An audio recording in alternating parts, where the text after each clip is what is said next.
October 14, 1943.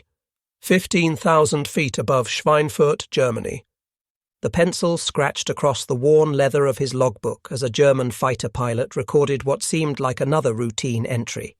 His 17th heavy bomber destroyed, a B-17 flying fortress that had just spiraled earthward, trailing black smoke and desperation.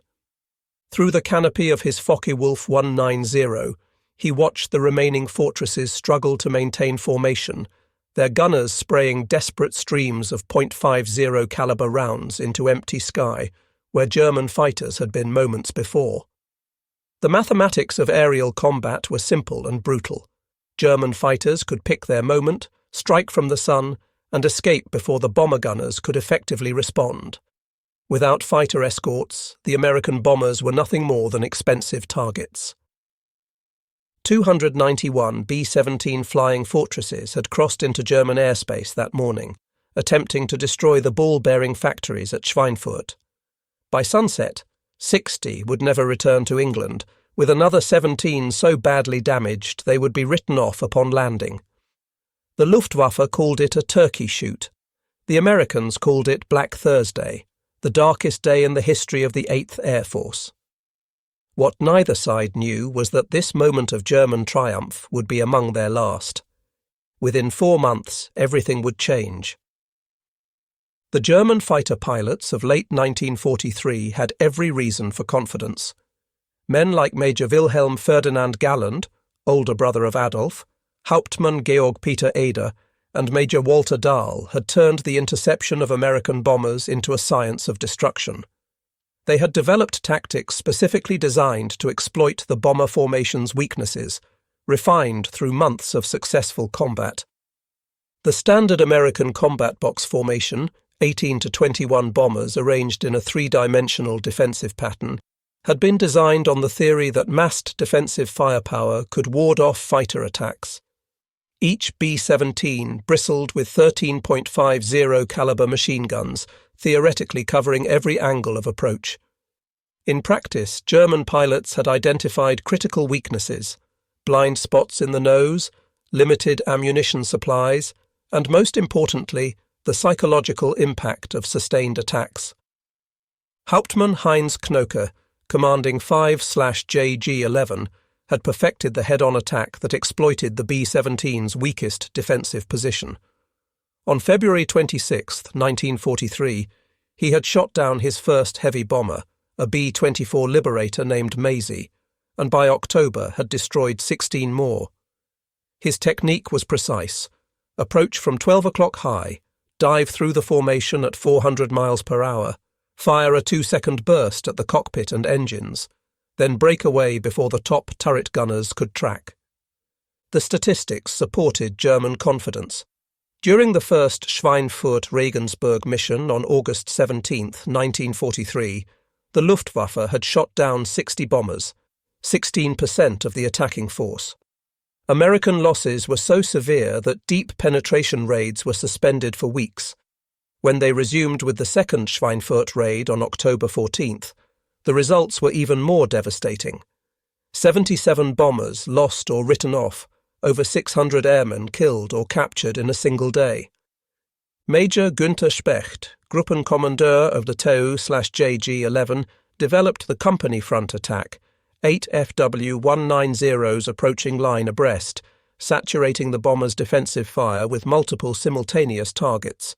The psychological impact was devastating. American gunners, faced with 8 fighters approaching at a combined closing speed of 600 miles per hour, had seconds to choose targets and often shot at nothing in their panic. The root of American vulnerability lay in simple physics. No Allied fighter in 1943 had the range to escort bombers deep into Germany. The Republic P-47 Thunderbolt, the primary American escort fighter, had a combat radius of only 375 miles with drop tanks, enough to reach the German border but no further. The twin-engine Lockheed P-38 Lightning could fly further, but suffered mechanical problems at high altitude in the European cold, with engines failing and controls freezing. This limitation meant that American bombers flew the most dangerous portion of their missions, over the heart of Germany, completely alone. German fighters simply waited beyond the range of Allied escorts, then attacked with concentrated force. Luftwaffe pilots called the point where Allied fighters turned back the golden moment. Oberleutnant Hans Philipp, who would claim 206 victories before his death in October 1943, described the tactic in recorded accounts. "We tracked the bomber streams on radar, calculating exactly where their escorts would turn back. The moment the little friends left, we pounced. The bombers knew what was coming. You could see them tighten their formations." The escort limitation created a deadly arithmetic. A B-17 formation might face 4 hours of combat over enemy territory, but only 90 minutes with fighter protection. German fighters could attack, land, refuel, rearm, and attack again, while the bombers were still struggling homeward. Some Luftwaffe pilots flew 3 or 4 sorties against a single raid, multiplying their combat effectiveness. The P-51 Mustang's development began not as an American initiative, but as a British request. In April 1940, the British Purchasing Commission approached North American aviation seeking additional P-40 fighters. Instead, North American proposed building an entirely new fighter in just 120 days.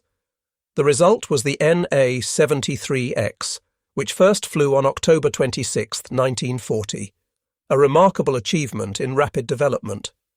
Initially powered by an Allison V1710 engine, the early Mustang excelled at low altitude but struggled above 15,000 feet, precisely where bomber escort was needed.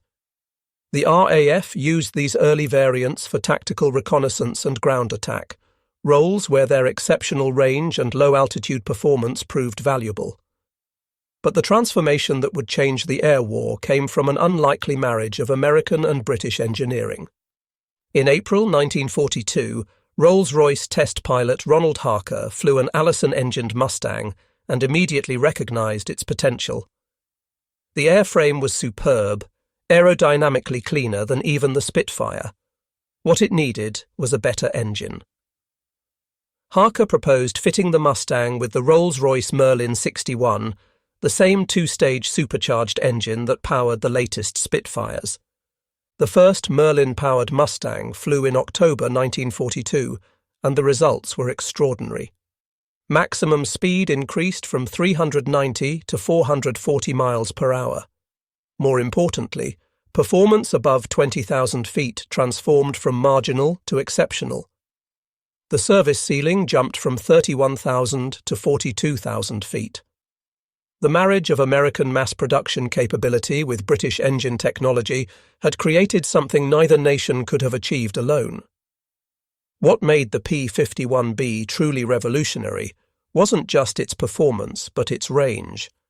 The secret lay in 3 factors: exceptional aerodynamic efficiency from its laminar flow wing, internal fuel capacity of 184 gallons, compared to the P-47's 305 gallons, but in a much lighter, more efficient airframe, and the ability to carry external drop tanks without severe performance degradation.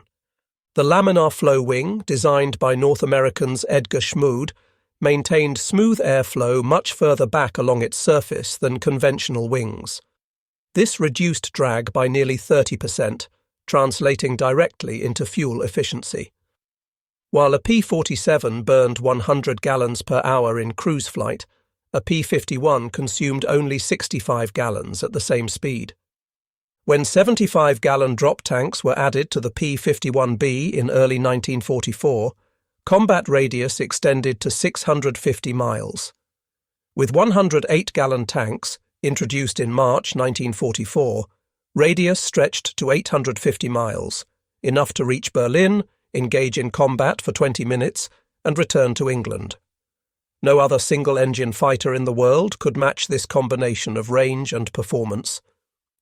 The 354th Fighter Group, nicknamed the Pioneer Mustang Group, received the first P-51Bs in November 1943. Based at Boxted in Essex, they were technically part of the 9th Air Force, but were immediately tasked with supporting 8th Air Force strategic bombing missions. Their commander, Colonel Kenneth Martin, had just days to convert his pilots from P-47s to the new fighter. Lieutenant Colonel Glenn Duncan, who would later command the 353rd Fighter Group, flew one of the first orientation flights and later recalled, "The moment I lifted off, I knew we had something special. The Mustang handled like a sports car compared to the truck-like Thunderbolt. It was responsive, fast, and most importantly, it could fly forever." The first P-51B combat mission came on December 1st, 1943, a fighter sweep over Belgium and France.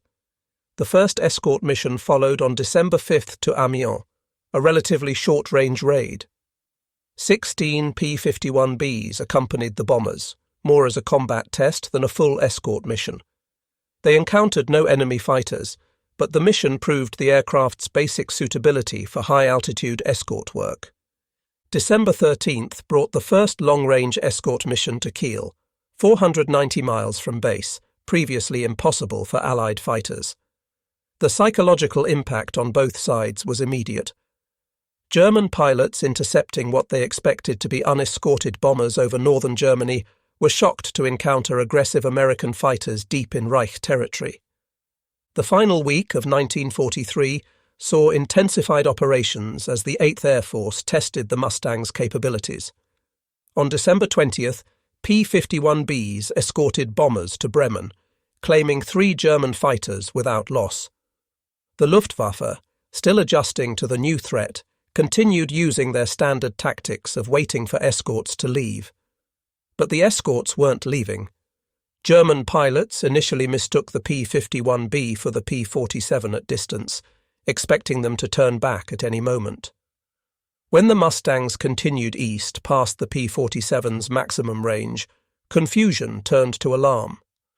Radio chatter intercepted by Allied intelligence revealed German controllers repeatedly asking their pilots to confirm fighter types and positions, unable to believe Allied escorts had reached so far into Germany.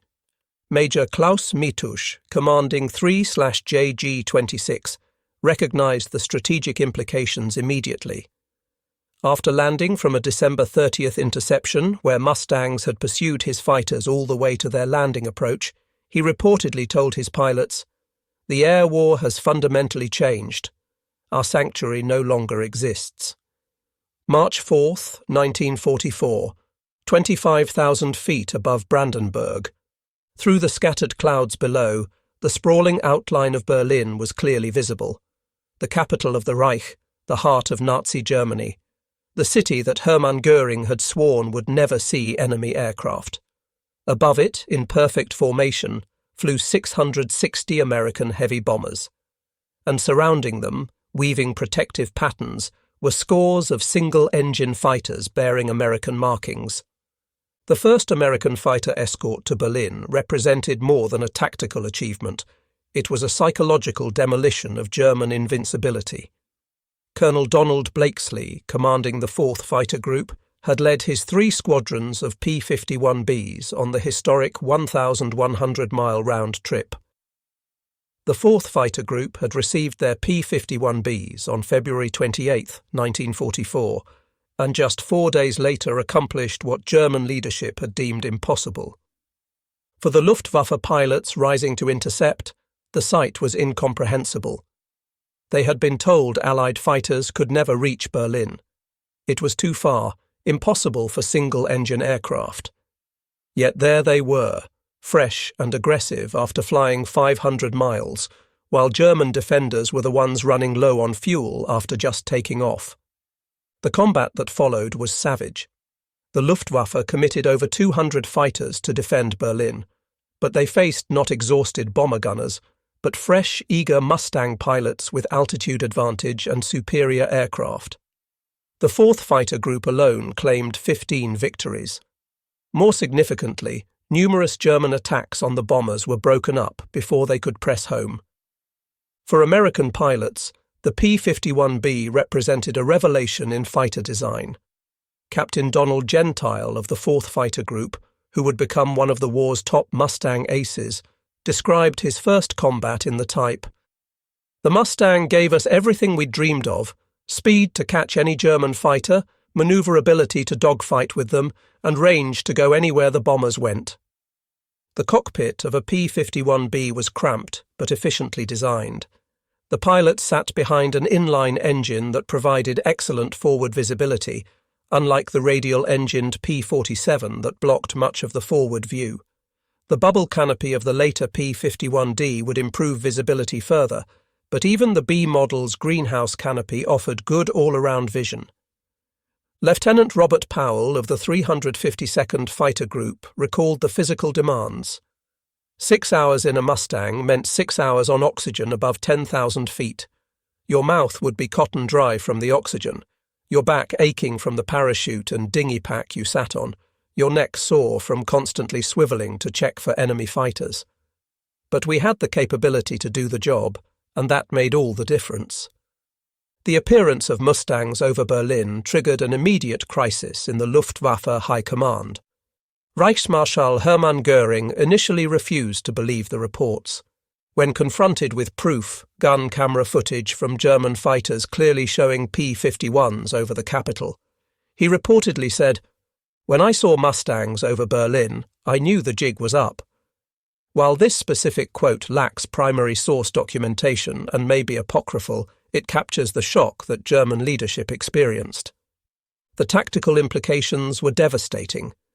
Every assumption about Reich defence had been based on the sanctuary of German airspace beyond escort range. Training fields, assembly areas, and aircraft factories had been located in central Germany, specifically because they were thought safe from fighter attack. Now, American fighters could strafe airfields near Prague, engage German fighters over Munich, and escort bombers to any target in the Reich. Major Günther Rohl, one of Germany's top aces with 275 victories, recognized the strategic shift. The Mustang didn't just extend the bomber offensive, it transformed it. We could no longer choose when and where to fight. They brought the battle to us on their terms whenever they wished. The Luftwaffe attempted various tactical responses. Sturmgruppen were formed, heavily armed and armoured FW-190s designed to break through fighter screens and attack bombers at close range.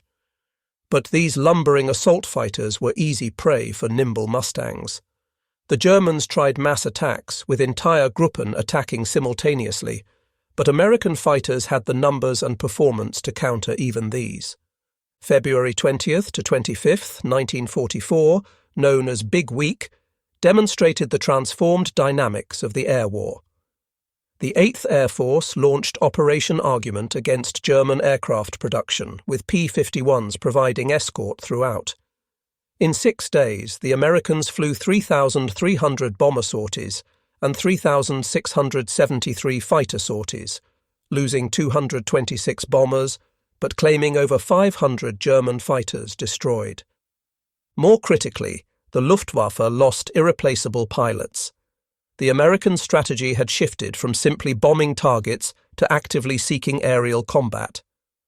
General James Doolittle, commanding the 8th Air Force, issued new orders in January 1944. Fighters were to seek out and destroy the Luftwaffe wherever it could be found, rather than staying close to the bombers. Captain John Godfrey of the 4th Fighter Group described the new aggressive tactics. "We'd escort the bombers to the target, but once they'd dropped, we'd go looking for trouble. We'd dive to the deck, shoot up airfields, catch German fighters landing or taking off." The mathematics of attrition now favoured the Allies overwhelmingly. In January 1944, the Luftwaffe lost 1,311 pilots. In February, 2,121. In March, 2,115. These losses included many irreplaceable Expert 10, veteran pilots with years of combat experience. American losses, while significant, could be replaced by the massive training programs producing 11,000 new pilots monthly. The P-51 represented more than just extended range. It showcased American industrial and technological superiority. The K-14 computing gunsight, introduced in late 1944, gave Mustang pilots a significant advantage in deflection shooting. This gyroscopic sight automatically calculated lead based on range and rate of turn, dramatically improving accuracy. The Mustang's 6.50 caliber M2 Browning machine guns, while less powerful than German cannon, offered advantages in ammunition capacity and rate of fire. A P-51 carried 1,880 rounds total, enough for nearly 30 seconds of continuous fire. German fighters, armed with cannon, typically carried ammunition for less than 10 seconds of fire. In a prolonged dogfight, American pilots could afford to take shots, German pilots couldn't. Major Heinz Knoke, one of Germany's top aces with 220 victories, noted the qualitative difference. The Mustang was not just another fighter, it was a weapons system. Everything about it was optimized for its mission. We had excellent aircraft, but nothing that combined all elements so effectively. Behind the statistics lay human tragedy on an unprecedented scale. Young men on both sides, many barely out of their teens, fought desperate battles 6 miles above the earth in temperatures of -50 degrees Fahrenheit. The lucky ones died instantly. Others endured horrific burns, traumatic amputations from cannon shells, or slow deaths in parachutes riddled with bullet holes. Lieutenant William Wisner of the 352nd Fighter Group shot down a Bf-109 on March 8, 1944, and watched its pilot bail out. His parachute opened, but he was on fire. I could see him trying to beat out flames on his flight suit as he descended.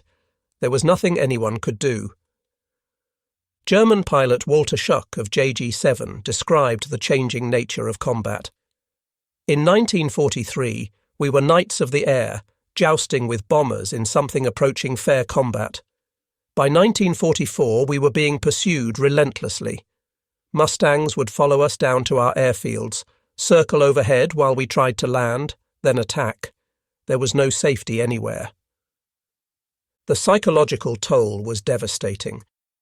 Luftwaffe pilots who had been confident in 1943 became increasingly fatalistic by mid-1944. Letters home, censored by German authorities but preserved in archives, reveal deepening despair. One pilot wrote in April 1944, "We take off knowing most of us won't return. The Americans are everywhere, always above us, always with more fuel, more ammunition." As spring turned to summer in 1944, the Mustang's range enabled a strategic campaign that would cripple the German war machine, the systematic destruction of oil production. Synthetic oil plants at Leuna, Pölitz and Brooks, previously beyond escort range, now faced regular precision attacks with full fighter protection. The impact was catastrophic for the Luftwaffe. Aviation fuel production fell from 175,000 tons in April 1944 to 30,000 tons in July and just 10,000 tons in September. Training flights were curtailed, then eliminated entirely. New pilots arrived at combat units with as few as 50 hours total flight time, compared to American pilots with 300 to 400 hours. Oberst Johannes Steinhoff, commanding JG-7, described the crisis. "We had the world's first operational jet fighter, the Me-262, capable of 540 miles per hour, but we could barely fuel them for combat missions. I watched helplessly as dozens of these superb aircraft sat idle while Mustangs roamed freely overhead." June 6, 1944, demonstrated the complete reversal of air superiority. On D-Day, the Luftwaffe managed only 319 sorties over France, compared to 14,674 Allied sorties. Only 2 German fighters appeared over the invasion beaches. Mustangs and other Allied fighters had established such dominance that the invasion proceeded under an aerial umbrella virtually unchallenged by German aviation. Oberstleutnant Josef Pips Priller, commanding JG-26, flew one of those 2 sorties with his wingman, Unteroffizier Heinz Wodarczyk. Making a single strafing run along Sword Beach, Priller later described the mission as suicide disguised as duty. They survived only because Allied fighters were too surprised to react to the lone pair of FW-190s. The Mustang's role extended beyond escort to active fighter bombing. P-51 pilots became adept at train busting, destroying locomotives with their .50 caliber guns. A single Mustang could carry 2 500-pound bombs or 10 5-inch rockets in addition to its guns, making it a formidable ground attack aircraft. Captain Charles Chuck Yeager, who would later break the sound barrier, flew P-51s with the 357th Fighter Group. On October 12, 1944, he shot down 5 Beef 10-9s in a single mission. But he also described the moral complexity. We went from protecting bombers to attacking anything that moved. We'd strafe trains, knowing they might be carrying civilians. It was total war, and the Mustang gave us the capability to take that war anywhere in Germany. Germany's technological response came in the form of revolutionary jet fighters, the Messerschmitt Me-262 and the rocket-powered Me-163 Comet. The Me-262, capable of 540 miles per hour, was nearly 100 miles per hour faster than the P-51D. In the hands of experienced pilots, it could slash through bomber formations and escape before Mustangs could react. Yet even these technological marvels couldn't reverse the tide. Adolf Galland, flying an Me-262 with JV-44 in 1945, shot down 7 aircraft but recognized the futility. We were like a few tigers facing hundreds of wolves. For every Me-262, the Americans had 50 Mustangs, and Mustangs could loiter over our airfields, attacking jets when they were most vulnerable, during takeoff and landing. The jet engines of 1944 to 45 were temperamental, requiring careful throttle management and long runways. Mustang pilots learned to exploit these weaknesses. Lieutenant Urban Drew of the 361 Fighter Group shot down 2 Me-262s on October 7, 1944, by catching them in the landing pattern. The jets, low on fuel and with throttles reduced for landing, were helpless against the diving Mustangs. By early 1945, the arithmetic of air combat had become impossible for Germany. The United States produced 15,486 P-51s during the war, with approximately 8,000 serving in Europe. At peak strength in March 1945, the 8th Air Force alone operated 14 fighter groups equipped primarily with Mustangs, over 1,000 aircraft. Against this, the Luftwaffe could muster perhaps 300 to 400 serviceable fighters on any given day, scattered across the entire Reich. Fuel shortages meant many never flew. Pilot shortages meant those that did were often manned by teenagers with minimal training. The kill ratios reflected this imbalance. By 1945, Mustang pilots were claiming 10 victories for every loss. Lieutenant Colonel John Meyer, commanding the 352nd Fighter Group, ended the war with 24 aerial victories, all in Mustangs. He observed, "By 1945, it wasn't combat, it was execution. We'd find German airfields, circle overhead, and shoot down anyone who tried to take off or land. The Mustang had made all of Germany a combat zone." After the war, captured Luftwaffe pilots provided revealing testimony about the Mustang's impact. General der Jagdflieger Adolf Galland, in his memoirs, wrote, "The P-51 was perhaps the most significant fighter aircraft of World War II. Until it appeared, we had controlled the timing and tempo of air battles over Germany. After it arrived, we never regained the initiative." Major Heinz Knoke, who survived the war with 33 victories, was more blunt. "The Mustang killed the Luftwaffe. Not the bomber offensive, not the invasion, but that fighter that could fly to Poland and back. We went from predators to prey in the span of 3 months." Perhaps most poignant was the testimony of younger pilots who entered combat late in the war. They flew their first missions with minimal training, facing experienced American pilots in superior aircraft. One captured pilot stated, "I flew my first combat mission in November 1944 with 55 hours total flight time. On my third mission, I saw Mustangs for the first time. They were everywhere. I knew then that we had lost not just the war, but the sky itself. The Mustangs' contribution extended far beyond tactical victories. By enabling deep penetration raids with acceptable losses, it allowed the systematic destruction of German industry. Oil production, the Wehrmacht's Achilles heel, was reduced to 10% of requirements by March 1945. The transportation network was shattered, preventing movement of troops, supplies, and raw materials. Aircraft production, though maintained at high levels through dispersal, became meaningless when there was no fuel to fly the planes or trained pilots to man them. General Karl Spaatz, commanding United States Strategic Air Forces in Europe, stated, "The P-51 was the decisive weapons system of the European air war. It made possible the daylight bombing campaign, the invasion of Europe, and the systematic destruction of German military power." Beyond strategic impacts lay profound human transformation. German pilots who had entered combat in 1943 as confident warriors emerged from the war, if they survived, as changed men. Many spoke of specific moments when they realized the war was lost, almost always connected to their first encounter with Mustangs deep over Germany. Some German pilots experienced a different transformation, from enemy to admirer. Many Luftwaffe veterans, after witnessing American material superiority and humane treatment of prisoners, questioned everything they had been told about their enemies. The contrast between Nazi propaganda and reality proved devastating to morale and ideology alike.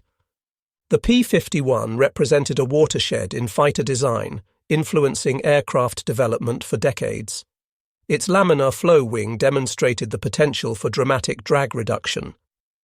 The integration of British engine technology with American airframe design established a model for international cooperation that would continue through NATO and other alliances. The Mustang's range achievement changed fundamental assumptions about fighter aircraft. Pre-war doctrine held that fighters were short-range point defense weapons. The P-51 proved that fighters could be strategic weapons, capable of projecting power hundreds of miles from base. This concept would influence everything from the F-86 Sabre in Korea to modern fighters capable of global deployment with aerial refueling. The final statistics of the Mustang's impact are staggering. Total Mustangs produced 15,486 enemy aircraft destroyed in air combat, Europe. 4,950 enemy aircraft destroyed on ground. 4,131 locomotives destroyed. 9,254 combat sorties. Over 213,873 combat hours. Over 1,034,420 operational losses. 2,520. The kill-to-loss ratio in air combat exceeded 11-1, unprecedented in aerial warfare. But the true impact can't be measured in statistics alone. The Mustang broke the Luftwaffe's will to fight, enabled the invasion of Europe, and shortened the war by months, if not years. The transformation from German laughter at unescorted bombers to complete aerial impotence occurred with stunning rapidity. In October 1943, the Luftwaffe controlled the skies over Germany, shooting down bombers at will. By March 1944, Mustangs were escorting bombers to Berlin. By June 1944, the Luftwaffe was combat ineffective. By April 1945, it had ceased to exist as a fighting force. This transformation wasn't gradual, it was catastrophic. The Luftwaffe didn't slowly decline, it collapsed. The appearance of Mustangs deep over Germany triggered a cascade of defeats from which recovery proved impossible. Each lost pilot couldn't be adequately replaced. Each destroyed aircraft reduced training capability. Each successful escort mission emboldened Allied planners to strike deeper, harder, more frequently. German pilot losses tell the story. 1943, 2,967 pilots lost. 1944, 12,037 pilots lost. 1945, January to May, 4,238 pilots lost. Average pilot experience plummeted. 1943, 250-plus flight hours before combat. Early 1944, 150 hours. Late 1944, 80 hours. 1945, 40 to 50 hours. Perhaps the Mustang's greatest achievement was psychological. It shattered the myth of German technological superiority, demonstrated American industrial capability, and proved that democracy could produce better weapons than dictatorship. German pilots who had laughed at American bombers in 1943 were, by 1945, refusing to fly suicide missions against Mustang-escorted formations. Young Luftwaffe pilots, indoctrinated in Nazi ideology, experienced cognitive dissonance when confronting American material superiority. Everything they had been taught about racial superiority, about German technical prowess, about American weakness, was contradicted by the elegant, powerful fighter that dominated their own homeland. In 1985, 40 years after the war's end, American and German fighter pilots met at a reunion in San Antonio, Texas. The conversations revealed the lasting impact of the Mustang on both sides. Colonel Clarence Bud Anderson, who flew 116 combat missions in Mustangs and scored 16.25 aerial victories, sat across from Oberst Günther Röhl, Germany's third highest scoring ace. Röhl raised his glass and said, "To the P-51 Mustang, the fighter that won the air war. We had excellent aircraft, superb pilots, and were fighting over our homeland. But you had the Mustang, and that made all the difference." Walter Schuck, who had transitioned from FW-190s to Me-262 jets, added, "We went from laughing at unescorted bombers to taking cover from Mustangs in just 4 months. No military force has ever experienced such a complete reversal." Former Luftwaffe General Johannes Steinhoff, his face still bearing scars from his Me-262 crash in April 1945, reflected, "We laughed at your bombers in 1943 because we could not imagine that America could produce a fighter with the range to escort them to Berlin." The P-51 Mustang taught us the danger of underestimating one's enemies. You ask when we knew the war was lost? It was that day in March 1944 when we looked up and saw Mustangs over Berlin. At that moment, every German pilot knew the truth. We had already lost. The transformation from German pilots laughing at unescorted American bombers to cowering from Mustang fighters represents one of the most complete reversals in military history.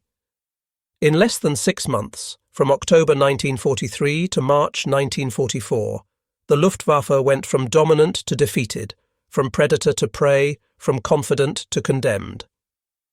The P-51 Mustang was the catalyst for this transformation, but it represented something larger: American industrial might, democratic cooperation between allies, and the power of technological innovation driven by necessity rather than ideology. German pilots who had been taught that American democracy made the nation weak discovered instead a society capable of unprecedented unity and production. The laughter of German pilots in October 1943 was based on reasonable assessment of technical limitations. No single-engine fighter had ever demonstrated the range necessary to escort bombers from England to Berlin and back. What they failed to anticipate was American problem-solving capability, the successful marriage of American and British technology, and the industrial capacity to produce thousands of superb fighters in months rather than years. When Mustangs appeared over Berlin on March 4, 1944, the laughter stopped forever. In its place came terrible recognition that everything German pilots had believed about their enemies, their own superiority, and the likely outcome of the war had been wrong. The P-51 Mustang didn't just win the air war, it shattered illusions, destroyed myths, and proved that technological superiority in war comes not from ideology, but from industrial capacity, international cooperation, and democratic innovation. The German pilots who survived never forgot the lesson. In memoirs, interviews, and reunions, They consistently identified the arrival of Mustangs over Germany as the moment they knew the war was lost. Not the invasion of Normandy, not the fall of Berlin, but that moment when American fighters appeared where they couldn't be, escorting bombers to the heart of the Reich with fuel to spare for combat. The P-51 Mustang remains, 79 years later, the ultimate symbol of American aerial supremacy in World War II, the aircraft that silenced the laughter and ended the Reich's mastery of its own skies. The German pilots who laughed in October 1943 learned by March 1944 that they had laughed too soon. By May 1945, most were no longer alive to regret their premature confidence.